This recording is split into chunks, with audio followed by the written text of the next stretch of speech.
The galactic Concordium had been watching Earth for almost 40 years. They were a careful people made up of many soft and gentle species, and they did not like to rush into things. When they finally decided that humans were ready to meet them, the decision was made by a committee. The committee met for 6 months. They wrote many reports. They drank many warm drinks. In the end, they agreed on one thing. Humans were dangerous, but maybe they could be taught. The lead researcher was a small, nervous being named Vesqualen. He looked a little like an octopus that had learned to wear a suit. His big, wet eyes were always worried, and his many arms were always fidgeting with something. Vesqualen had spent his whole life studying humans from far away. He had watched their movies.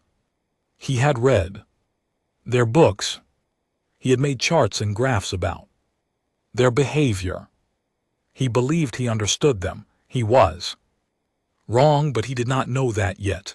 The Concordium decided to start small. They would bring just one human to their great academy in space, one young human from the safest and quietest part of Earth. Vesqualen spent weeks looking at maps. He looked at cities and found them too loud. He looked at small towns and found them too full of trucks. He looked at jungles and deserts and tall mountains. Then his eyes fell on a large island near the bottom of the world, Australia. The orbital cameras showed wide empty spaces. They showed pretty beaches with people lying in the sun. They showed small towns where people waved at each other. There were not many cars. There were not many people. Vesqualen felt his worry melt away. This, he said to the committee, was the perfect place. The humans here must be very calm and very simple. They lived close to nature. They did not fight. They just sat in the sun and smiled. The committee agreed. They sent out the application. A young man named Jackson Mulligan saw the application on his university website. He was 19 years old. He was tall and sunburned and had messy blonde hair. He lived in a town called Wagga Wagga. He was studying how animals worked because he thought animals were interesting. When he saw that aliens were looking for an exchange student, he laughed out loud. Then he clicked the button to apply. His friends thought it was a joke. His family thought it was a joke. Even Jax himself thought it was a joke, but he filled out the form anyway. In the part where it asked about his life, he wrote about his childhood. He wrote about the time he pulled a carpet python out of his grandmother's toilet. He wrote about the time a magpie bird attacked him on his way to school and drew blood from his ear. He wrote about his dog, his mates, his love for the beach, and his dream to study animals on other planets. He signed his name and sent it off. Then he went down to the pub with his friends and forgot all about it. On the alien ship, Equalin read Jax's application. With joy, the translation machine changed the words into something that aliens could understand. A carpet python became a soft decorative rug. A magpie attack became a friendly bird greeting. The pub became a community hall for gentle conversation. Vesqualen showed the application to his team. Everyone was pleased. This young human, they said, was perfect. He loved nature. He was peaceful. He was exactly what they were hoping for. 3 weeks later, a letter arrived at Jax's house, or rather, a glowing silver envelope that hovered above his doormat and would not be touched without permission. His mother nearly dropped her cup of tea when she Saw it, Jax came down the stairs in his shorts and picked it up. The envelope opened itself. A small voice spoke from inside, welcoming him to the Galactic Concordium Exchange program. Jax blinked. He read the letter twice. Then he shouted loud enough that the dog ran under the couch. Mum! And GT, clear his throat. And GT, I'm going to space. His mother sat down. Slowly, she asked him to read it again. He did. She asked him if he was sure. He said yes. She asked him if there was any way to say no. He said no. She made another cup of tea and called his father, who was out in the back shed. The next few weeks were a blur. Men and women in strange suits came to the house. They asked questions. They took samples of his blood. They did tests. They gave him shots for diseases that had not been invented yet on Earth. Through it all, Jax was calm. He joked with them. He offered them beer. He kept asking if the aliens had good food, because he did not want to starve in space. The day of departure came. The whole town gathered at the airfield. A shining silver ship landed in a cow paddock, scaring all the cows into the next county. Jax walked toward it with a big grin on his face. He carried a small backpack and esky filled with ice and meat pies, 3 pairs of thongs, and an old cricket bat. His mother hugged him tight. His father shook his hand and told him to be good. His friends shouted things that would not translate well in any language. Jax turned and walked up the ramp of the ship. Inside, a tall, thin alien was waiting for him. She had pale blue skin and long, graceful limbs. Her name was Preceptor Ylfar, and she was the captain of the ship. She bowed deeply and raised a small flute to her lips. She played a soft tune. This was the traditional greeting of her people. Jax waited for her to finish. Then he smiled wide and held out his hand. Good day, mate. You lot got any Vegemite? The translation machine made a small click. Then it made a louder click. Then it made a sound like a kettle boiling. It could not find a word for Vegemite in any language in the galaxy. It could not even decide what kind of thing Vegemite was. Food, weapon, religion. It gave up and just repeated the word back in its own voice. Preceptor Ylfar blinked her large eyes. She smiled politely, though she did not understand. She showed Jax to his room. She told him the ship would leave soon. She told him the trip would take 3 days. Jax put his esky down on the floor of his new room. He looked out the round window at the stars. He grinned. Beauty, he said to nobody. This is going to be unreal and far away on a world he had never seen. 1,000 nervous aliens were already waiting for him. The ship landed at the Orendale Academy 3 days later. The academy was a beautiful place. It floated in space like a giant crystal flower shining in the light of 3 suns. Long silver bridges connected its many towers. Gardens grew on every level. Soft music played everywhere. It was the most peaceful place in the galaxy, and it was about to meet Jax. Jax stepped off the ship with his bag over his shoulder and his cricket bat in his hand. He looked around and whistled low.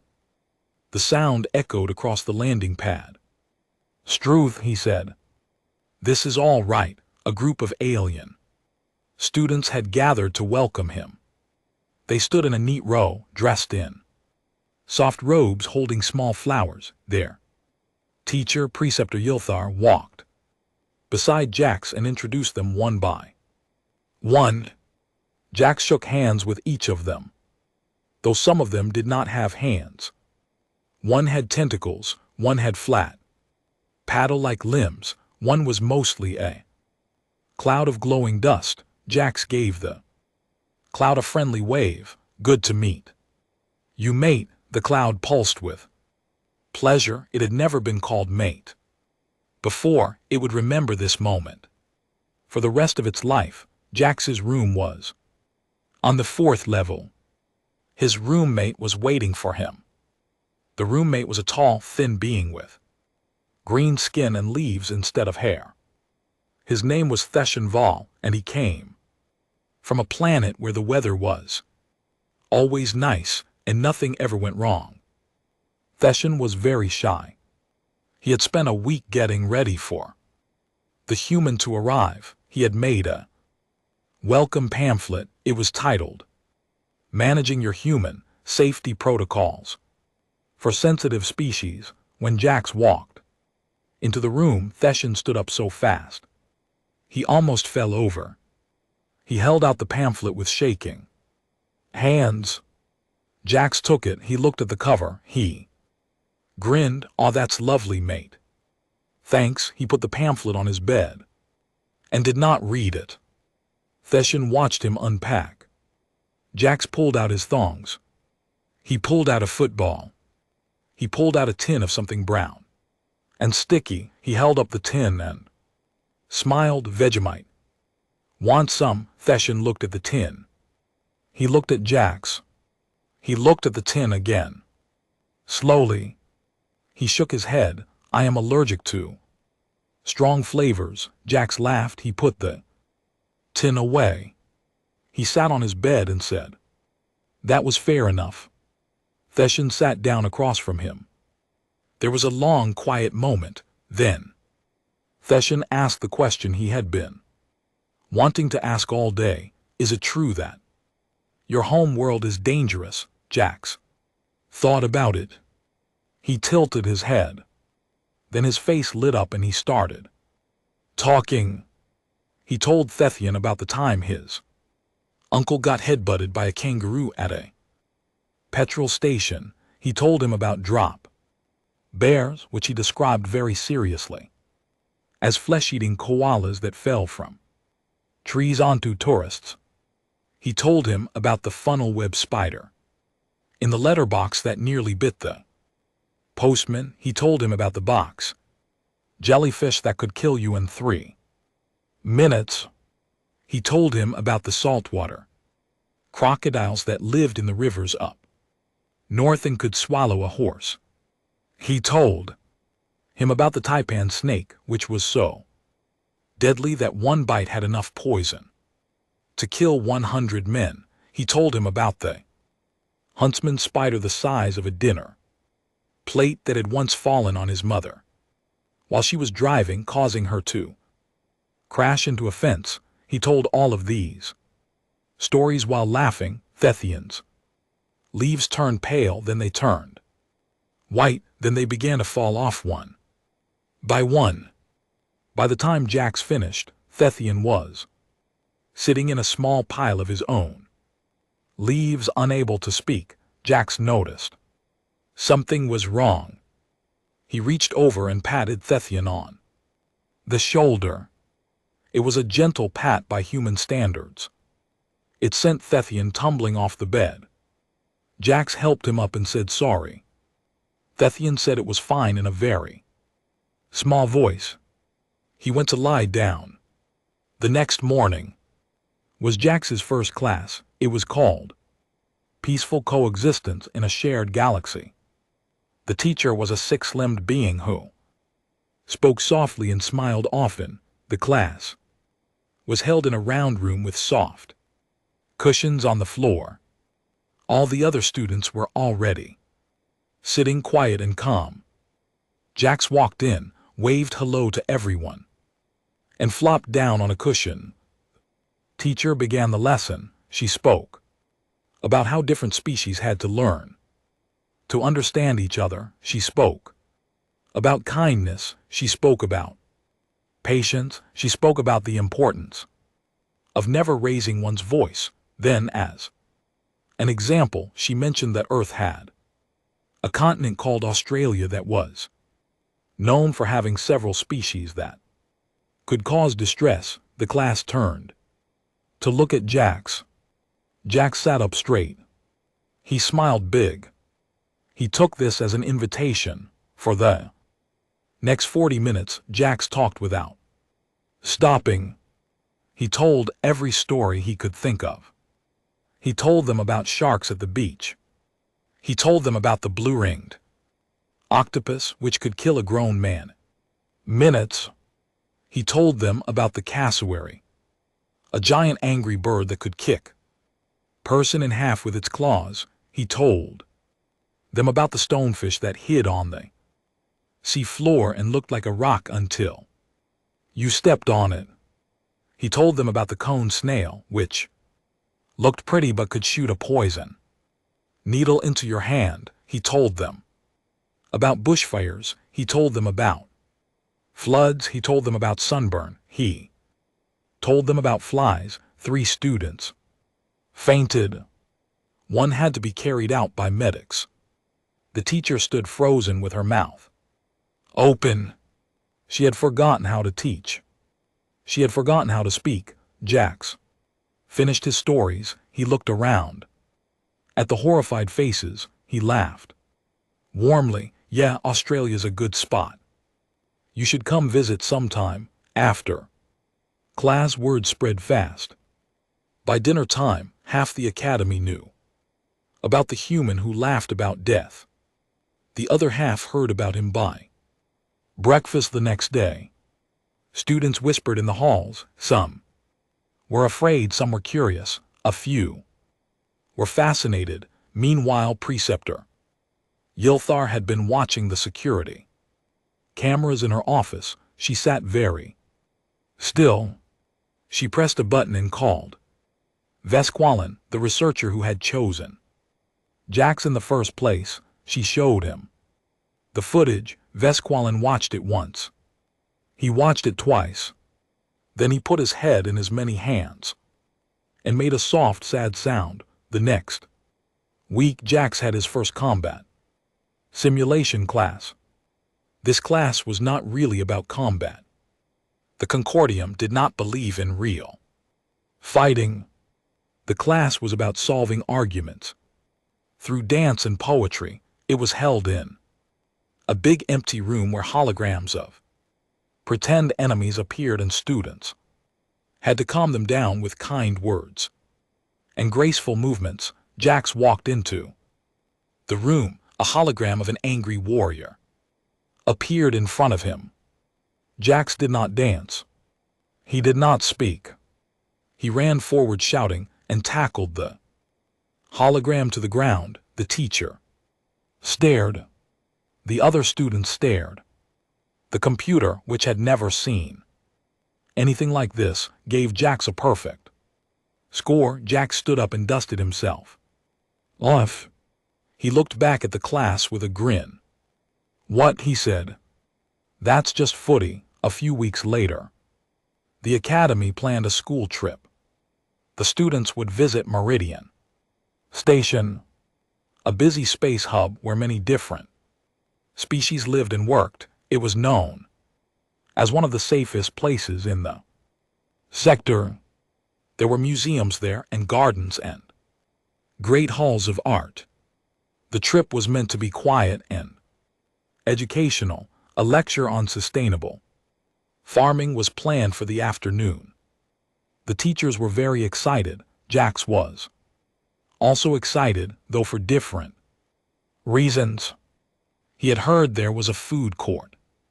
He had not had a good meal in weeks. The students boarded a small ship and traveled for half a day. When they arrived at Meridian Station, they were led in a neat line through the main hall. The hall was huge and bright, with tall ceilings and shining floors. Fountains bubbled softly in the corners. Aliens of all shapes and sizes walked past, talking and laughing. Preceptor Ilthar led the group. She pointed out famous paintings and old statues. The students nodded and took notes. Jax looked at everything with wide eyes.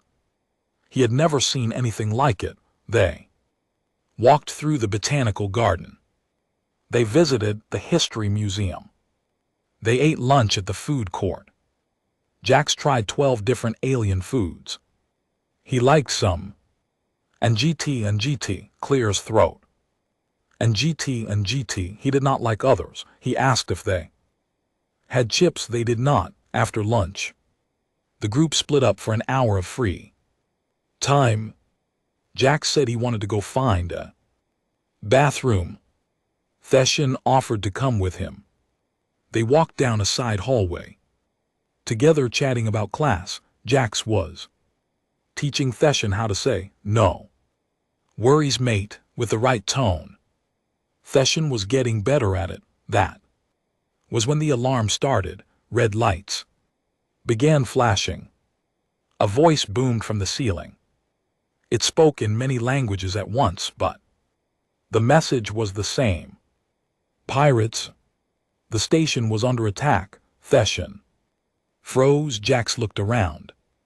He did not know what to do at first. Then he heard shouting down the hallway. Heavy boots, the sound of something breaking. He grabbed Theshan by the arm and pulled him into a small side room. It was a maintenance corridor full of pipes and cleaning supplies. 6 other students were already hiding inside, along with a wounded station guard who was bleeding from his shoulder. The guard had locked the door behind them. The students were crying. Some were shaking. The guard was trying to call for help on his radio, but the signal was being jammed. Theshan sat down against the wall and put his leafy head in his hands. Jax knelt by the guard and looked at his wound. It was bad, but not too bad. He took off his own shirt and tied it tight around the guard's shoulder to stop the bleeding. The guard stared at him in shock. No human had ever touched him before. Jax patted him on the good shoulder and gave him a small smile. You'll be right, mate. Just breathe. Then Jax stood up and looked at the door. He could hear the pirates outside now. Heavy voices, laughter. The sound of them kicking down other doors in the hallway. How many of them are there? Jax asked. The guard looked up. He coughed and spoke weakly. 12. Maybe more. They are Vextari. They are very dangerous. Jax nodded slowly. He had heard about the Vextari. They were the pirates of the galaxy. They had attacked Concordium ships for hundreds of years. Nobody had ever beaten them in a fair fight. When they came, people paid ransom or died. Those were the only 2 choices. Jax rubbed the back of his neck. He looked around the room. His eyes landed on the cleaning supplies. Being plastic jugs of liquid, he picked one up and sniffed it. He grinned. This is basically pool chlorine. Yeah. The guard nodded. Confused, Jax set the jug down. He started pulling out other bottles and reading the labels. He mixed them together in a bucket in ways that any chemistry teacher back home would have shouted at him for. He found a metal pry bar on a rack and tested its weight in his hand. He smiled. It felt about right. Theshan looked up with wide eyes. What are you doing? Jax looked at him. His smile was gentle, but his eyes were different now, not angry. Just awake in a way Theshan had never seen before. Going to have a go, mate? You lot stay here. Keep the door shut behind me. Before anyone could stop him, Jax opened the door and slipped out into the hallway. What happened next would later be studied in many universities across the galaxy. There were no full recordings. The security cameras had been broken by the pirates. All that remained were the memories of those who were there and the reports of the pirates themselves. Jax moved fast and quiet. The first two pirates were standing in the hallway, with their backs to him. He came up behind them and hit the first one in the back of the head with the pry bar. The pirate dropped without a sound. The second one turned around and got hit in the face. He also dropped. Jax took their weapons and left them on the floor. He did not really know how to use alien guns, so he stuck with the pry bar. He moved down the hallway. He found 3 more pirates looting a store. He tossed his bucket of mixed cleaning chemicals into the room. The fumes hit the pirates hard. They started coughing and crying and stumbling around. Jax walked in calmly, holding his breath, and knocked them all down one by one. 5 down, 7 to go. The pirates began to realize something was wrong. They tried to radio each other and got no answer. They started moving in pairs. Jax stayed ahead of them. He knew this kind of game. He had played it as a kid in the bush, hiding from his cousins with a water gun. He ducked behind corners.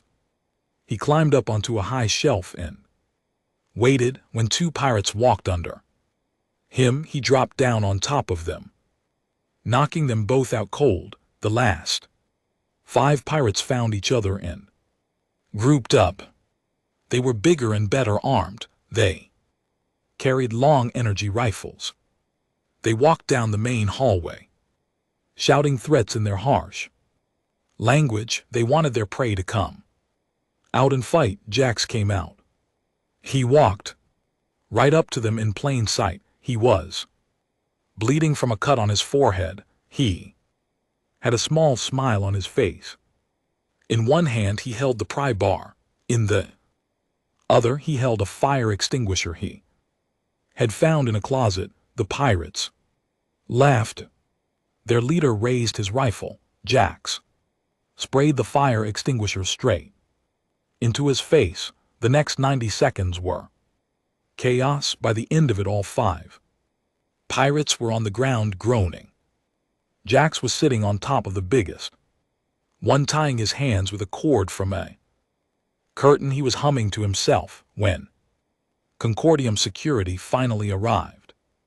They found Jax sitting calmly in the hallway, drinking a bottle of water he had found in a vending machine. 12 pirates lay unconscious around him. Jax looked up at the security officers. He gave them a little wave. "Good day, you lot took your time," the lead officer stared. Later in his report he would write that he had never been so afraid in his entire life. Outside on the pirate ship, the captain heard the news over the radio. He listened for a long moment. Then he gave the order to surrender. When asked why, he said only one thing: "A human. We cannot fight a human." News of what happened at Meridian Station traveled across the galaxy faster than any ship could fly. Within a day, every news channel on every world was talking about it. Within a week, people were writing songs about it. Within a month, it had been given a name: the Meridian Incident. And at the center of it stood one sunburned boy from a small town in Australia. Jax did not understand why everyone was making such a fuss. He had been back at the academy for only 3 days when the first camera crew showed up. They wanted an interview, so did the next crew and the next. By the end of the week, there were reporters from 40 different worlds camped outside his dorm. Jax found this confusing. He had fought off some pirates, that was all. Back home, his dad had done worse things in a pub fight on a Friday night. The Concordium High Council called an emergency meeting. It was held in the Great Dome on the capital world, where all the most Important leaders of the galaxy sat together to make important decisions. The meeting lasted 3 days. Old rules about humans were thrown out. New rules were written. Papers were passed around, charts were shown. Many warm drinks were drunk. The old classification of humanity as moderately dangerous but educable was crossed out. In its place, someone wrote, existentially concerning but apparently friendly. Nobody was sure what that meant exactly, but everyone agreed it felt true. This is Quallen, the researcher who had chosen Jax in the first place, was not at the meeting. He had resigned from his job the day after the Meridian incident. He had moved to a small, quiet moon where he now spent his days making pots out of clay. His friends said he seemed happier. He no longer spoke about humans. He no longer watched the news. He just made pots. Sometimes late at night he would hold a finished pot in his many hands and whisper softly to it. Nobody knew what he said. Meanwhile, a strange new problem landed on the Concordium's desk. The Vextari, the terrible pirates who had attacked ships for 200 years, had sent a message. The message was short. They wanted to talk. They wanted peace. They wanted it in writing, and they wanted one thing above all else: a promise that they would never have to meet another human. The council sat in shock. For 2 centuries they had tried everything to stop the Vextari.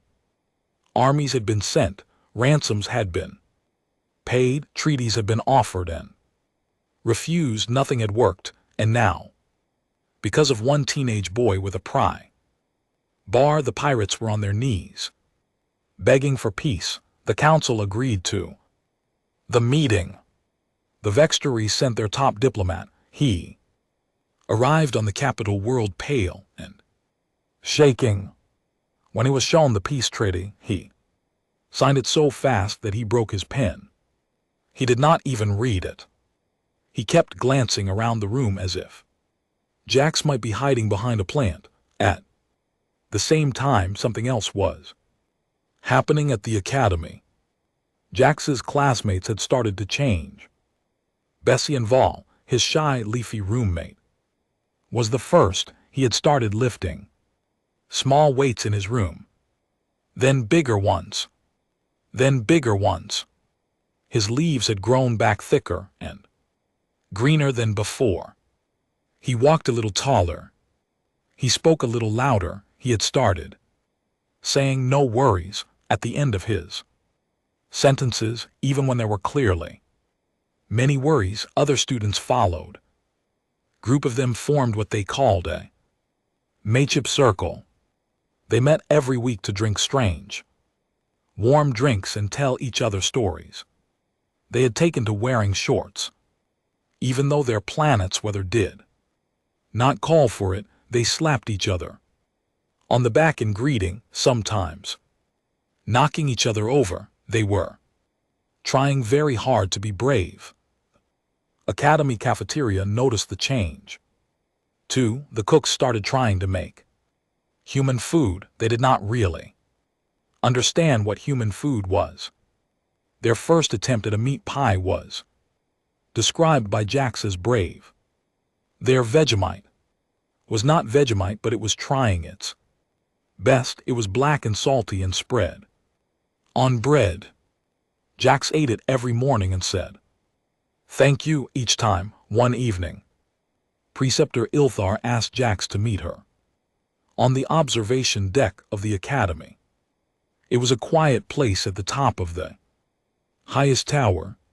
From there one could see the 3 suns setting together over the curve of the world. Jax came up in his usual shorts and thongs, holding a mug of something hot. He sat down next to Ilthar on the bench. For a long time, neither of them spoke. Finally, Ilthar began. "Jackson, May I ask you something honest, Jax? Nodded. He sipped his drink. When we first learned of humans, we were afraid. We thought you might be monsters. And then when we met you, we were sure of it. You laugh at death. You charge at enemies without thinking. You fight when you should run. We have never seen a species like yours. Jax listened. He did not interrupt. He looked at the sunset. Are humans monsters, Jackson? Tell me the truth. Jax thought about this for a long time. He watched the sun sink lower. He scratched the back of his neck. When he spoke, his voice was softer than Ilthar had ever heard. Now we're not monsters, mate. We just grew up somewhere that wanted to kill us every day. Back home, the spiders can kill you. The snakes can kill you. The ocean can kill you. The sun can kill you. The plants can kill you. Even the bloody birds have a go sometimes. So you learn. You learn not to panic. You learn to laugh about it, because if you don't laugh, you'll cry, and crying doesn't help. You learn to have a go. He paused. He looked at Ilthar. You lot had it easy. Your worlds were kind to you. You never had to fight for nothing. That's not a bad thing. That's a good thing. It just means you never had to learn what we had to learn, and that's fair. But don't call us monsters. We're just people. We're just people who grew up the hard way. Ilthar was silent for a very long time. Her large eyes reflected the sunset. Slowly, she understood something she had never understood before. Peace, she realized, could be a kind of softness. It could make a people fragile. It could make them afraid of the world. She had lived her whole life in that softness, and she had never known it. She looked at Jax. He was just a young man. He was 19 years old. He had a cut on his forehead that was still healing. He had a smile that never really went away, and yet he had changed her people forever just by showing up. Thank you, Jackson, she said quietly. He smiled. He raised his mug. No worries, mate. Cheers. They sat together and watched the three suns go down. 6 months passed. The galaxy had changed in ways that nobody could have guessed. Earth's application to join the galactic concordium, which was supposed to take 50 years of careful study, was now being rushed through in record time. Committees that used to meet for months now met for days. Papers that used to take years to write were being signed in weeks. Everyone agreed it was better to have humans inside the concordium than outside of it. Australian slang had spread to 300 alien languages. The phrase "shall be right" was now used by diplomats when signing treaties. The word "mate" had been added to official ceremony greetings on the planet. Valora, an old word meaning honored stranger, had been replaced in common speech with the word "cobber." Nobody was quite sure how this had happened. It just had. The Concordium had also formed something new, a defense initiative. This was their first real military force in 1,000 years. They had decided, after the Meridian incident, that maybe peace was not enough. Maybe sometimes one had to stand up and fight. They did not like this idea, but they agreed it was wise. Their unofficial motto, printed on their banners, was 3 simple words: have a go. Through all of this, Jax had been given a new job. He was now the first human cultural ambassador to the Galactic Concordium. It was a very important job. It came with a very nice office. It came with a salary large enough to buy a Small farm back home. Jax had accepted the job on 3 conditions. 1. He wanted a proper barbecue on the embassy roof. 2. He wanted his grandmother to visit. 3. He wanted to keep his old cricket bat in the office because it had sentimental value. All 3 conditions were met. The barbecue was installed on the roof of the human embassy on the capital world. It was a big one with a hood and a side table. Jax had picked it out himself from a catalog the Concordium engineers had made based on human designs. The first time he cooked a steak on it, the smoke set off every fire alarm in the building. Security came running. Jax handed them each a sausage. They stopped being upset. His grandmother arrived a month after the embassy opened. She was a small, round woman with gray hair and sharp eyes. She came off the ship carrying a handbag and a large plastic container of biscuits the Concordium had sent their top diplomats to greet her. They stood in a nervous line. They had been warned. A human elder was coming. They did not know what to expect. His grandmother walked right up to the lead diplomat, looked him up and down, and said, "You're too skinny, love. Have you eaten?" The diplomat burst into tears. He did not know why. Something deep inside his heart had simply been touched. His grandmother gave him a biscuit and patted his arm. Within a week, Jax's grandmother had terrified the entire embassy into eating 3 full meals a day. She had reorganized the kitchen. She had told the staff which spices to use and which to throw away. The Vextari ambassador, who came to visit once a week as part of the new peace agreement, was so scared of her that he started bringing flowers every time she called him that nice, polite lizard boy. He was deeply honored. The Xian had come to live at the embassy too.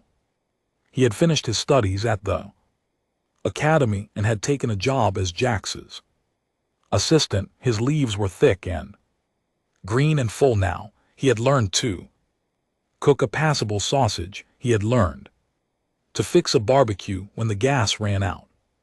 He had even learned to drink beer, though he could only manage half a glass before his leaves went floppy. One evening a grand ceremony was held. It was the biggest diplomatic event in 100 years. Representatives from 100 worlds came to the capital world to welcome Earth officially into the galactic Concordium. The great dome was filled with beings of every shape and size. There were speeches, there was music, there were strange foods on long tables. The whole galaxy was watching. Jax had been asked to give the main speech. He had written it out 3 times and thrown each version away. On the night of the ceremony, he walked up to the podium in a nice suit that did not quite fit him. He looked out at the great crowd. He saw Preceptor Yilthar in the front row. He saw the Xian giving him a thumbs up. He saw his grandmother in the second row holding her handbag and smiling. Jax took a deep breath. He spoke into the microphone. "Yeah, nah. Cheers, everyone. This is unreal. Thanks for having us. Let's have a feed." That was the whole speech. There was a moment of silence. Then the translation matrices in every ear and every screen across the galaxy began to work.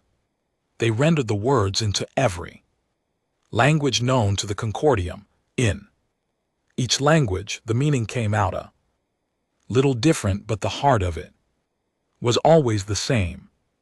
It was a speech about welcome, about gratitude, about joining the family of stars across 100 worlds. 100 different peoples began to cry. Some did not even know why they were crying. Many of them could not even make tears. But they felt it. The speech would be written down in history as the most moving diplomatic address ever given. Scholars would study it for generations.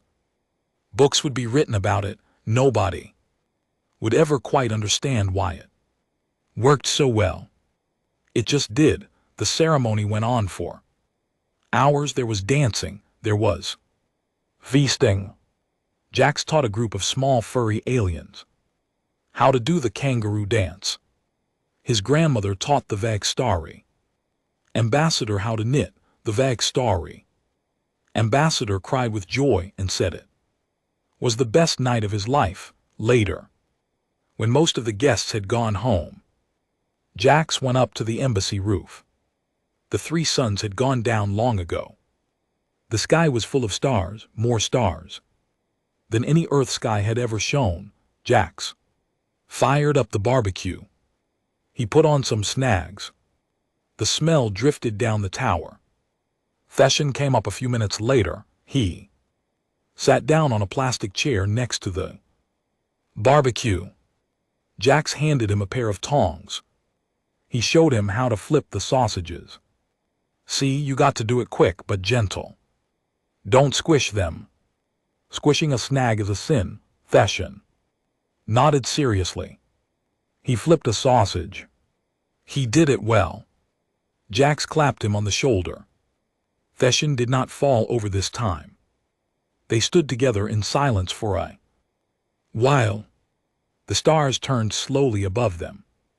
Somewhere in the distance, the lights of the capital city were glowing. Theshin spoke at last. His voice was quiet. Jackson, may I ask you something? Jax nodded. Do you think humans will change us forever? Do you think the Concordium will ever be the same again? Jax thought about this. He flipped a sausage. He looked up at the stars. Then he looked at his friend. He took a sip of the strange beer the aliens had brewed, which was not quite beer but was close enough. Yeah, reckon we will, mate. Reckon your lot needed shaking up. Reckon we needed settling down. We'll change you, you'll change us. That's how it works when people meet. In it, Theshin nodded slowly. He was quiet for a moment. But will we be all right? Jax smiled. He put his arm around his friend's thin green shoulders. The stars burned bright above them. A million worlds stretched out across the dark, and somewhere on each of them someone was learning for the first time what it meant to have a go. Yeah, mate, you'll be sweet, promise. The 2 of them stood together on the roof of the embassy under a sky full of stars while the sausages cooked slow and perfect on the barbecue. And far below, a galaxy that had spent 10,000 years being careful began at last to laugh.